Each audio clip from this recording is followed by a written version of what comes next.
Assalamualaikum warahmatullahi wabarakatuh. Saya Eki Ismawati, NPM 2341201 dari kelas AKT 23A. Di sini saya akan menjelaskan materi tentang posting ke buku besar dan buku besar pembantu. Buku besar atau General Ledger adalah buku yang mencatat semua transaksi keuangan perusahaan yang telah dijurnal dalam jurnal umum atau jurnal khusus. Buku besar menunjukkan perubahan-perubahan yang terjadi pada setiap akun seperti kas, piutang, persediaan, modal, utang, pendapatan, biaya, dan sebagainya. Buku besar juga menunjukkan saldo akhir dari setiap akun pada periode tertentu. Selanjutnya, posting ke buku besar.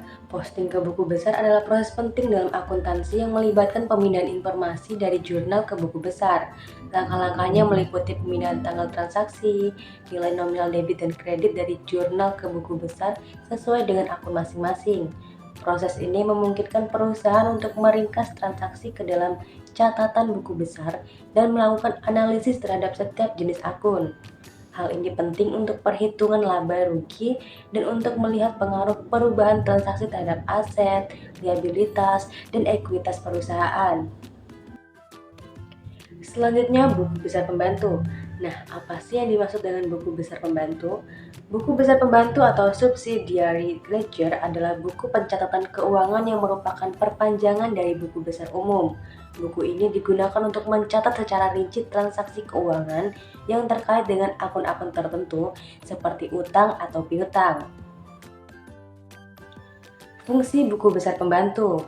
Fungsi utamanya adalah untuk memudahkan penyusunan laporan keuangan, meminimalisir kesalahan pencatatan, dan mempermudah pencarian informasi mengenai jumlah akun dari pihak yang terkait. Selanjutnya, macam-macam buku besar pembantu. Yang pertama ada buku besar pembantu piutang. Buku besar pembantu piutang digunakan untuk mencatat transaksi penjualan secara kredit yang mencakup detail seperti siapa pelanggannya, lokasinya, jumlah transaksi, dan informasi terkait. Yang kedua, buku besar pembantu utang. Buku besar pembantu utang digunakan untuk mencatat transaksi utang yang mencakup detail seperti siapa pemberi utang, jumlah utang, dan informasi terkait. Berikut adalah contoh dari buku besar pembantu.